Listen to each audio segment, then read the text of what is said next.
अस्सलाम वालेकुम। मैं हूँ आपके साथ सीमी का तड़का में। आज हम बनाने जा रहे हैं आलू की खट्टी तरकारी, जो आप नाश्ते में या सहरी में मतलब इस्तेमाल कर सकते हैं। वैसे लोग ज़्यादा पूरी के साथ, पराठे के साथ बहुत मज़े आता है इसका ना।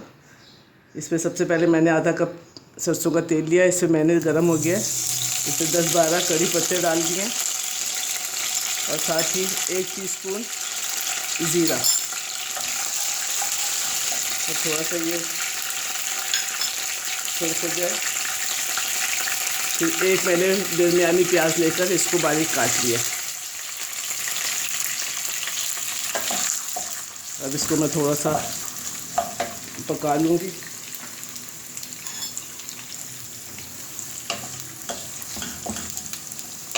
इसका थोड़ा सा बस कलर आ जाए, फिर मैं सब मसाले शामिल करूँगी।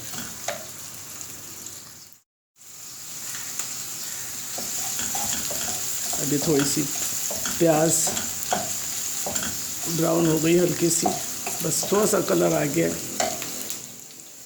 अभी मैं इसके अंदर आधा टीस्पून कुटी मिर्च और 1 टीस्पून देगी मिर्च डालूँगी। वैसे इसमें ज़्यादा मिर्च नहीं डालें तो अच्छा होता है, सुबह सहरी वो खाने में इतनी अच्छी नहीं आती, तो कम ही मिर्च डालें। थोड़ा सा पानी डालने के मसाला न जले। आधा टीस्पून हल्दी, अभी थोड़ा सा भूनेंगे।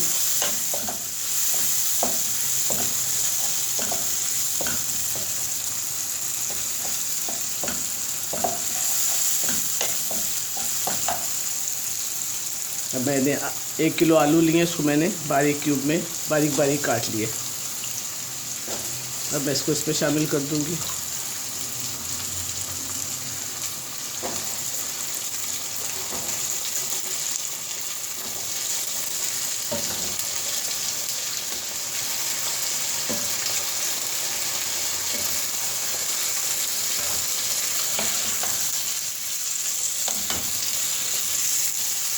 तो थोड़ा सा बस इसको चला के, साथ ही इसमें आधा टीस्पून कलौंजी,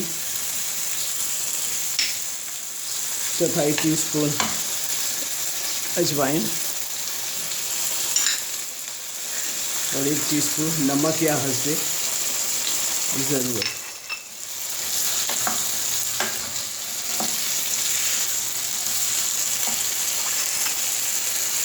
अब इसमें आधा कप पानी डाल दूंगी ताकि ये गल जाए।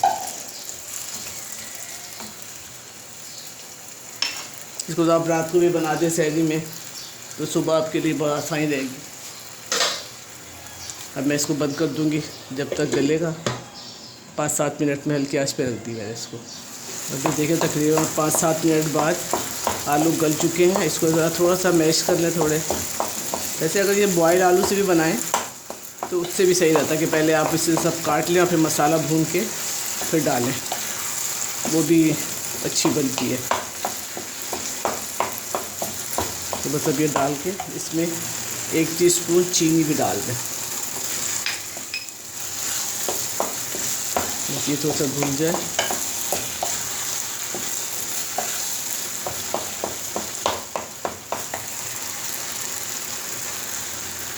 साथ ही मैंने आधा कप है, ये पतला पानी था इसलिए 1 कप है, वैसे आधा कप इमली का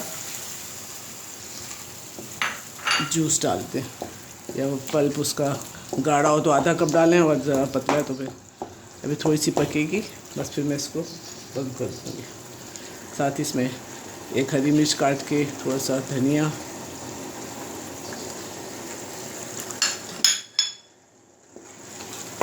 शामिल करते हैं।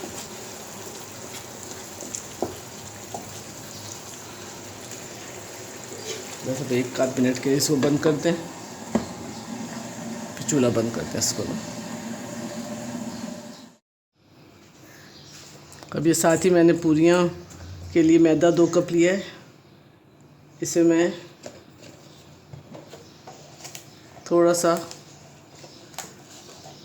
आधा टीस्पून के बराबर नमक, 1 चुटकी अजवाइन और 1 टेबलस्पून तेल डाल दूँगी।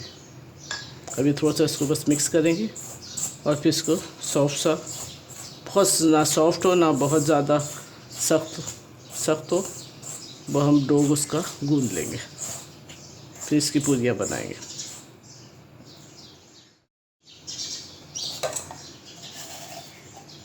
थोड़ा सा ज़ीरा भी इसमें शामिल करेंगे।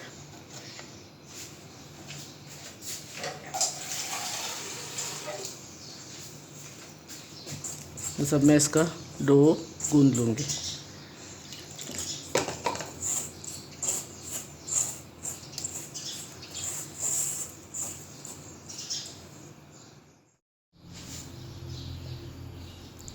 अभी मैं छोटे छोटे मैदे को मैंने रख दिया था आधा घंटा गूंद कर।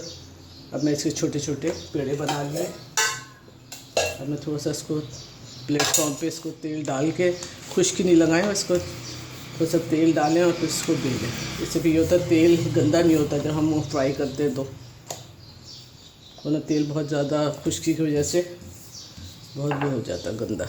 इस तरह मैं सब बेल लूँगी, फिर इसको फ्राई करेंगे।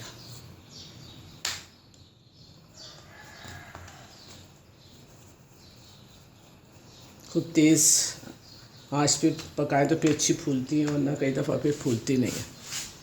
अब ये सब बिल गई हैं, अब मैं इसको फ्राई करती हूँ। अब तेल गरम हो गया है, इस पर बेली हुई पूरियाँ मैं डालूँगी।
अब थोड़ा सा कलर आ जाए तो बस फिर इसको निकाल लें।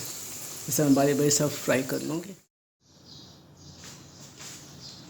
ये देखिए सारी पूरियाँ मैंने फ्राई कर ली हैं, और साथ ही देखें तरकारी कितनी अच्छी बनी है। इसको ज़रूर ट्राई कीजिएगा, और सहरी में बहुत मज़े की आती है ये पूरियाँ। ज़ाहिर सहरी में नहीं बन सकती, लेकिन पराठे के साथ आप खाएँ बहुत अच्छी लगेंगी।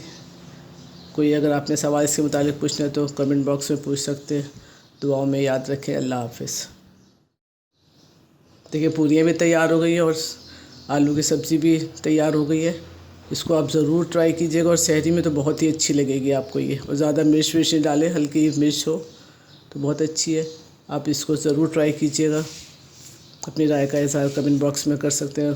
दुआओं में याद रखें। अल्लाह हाफ़िज़।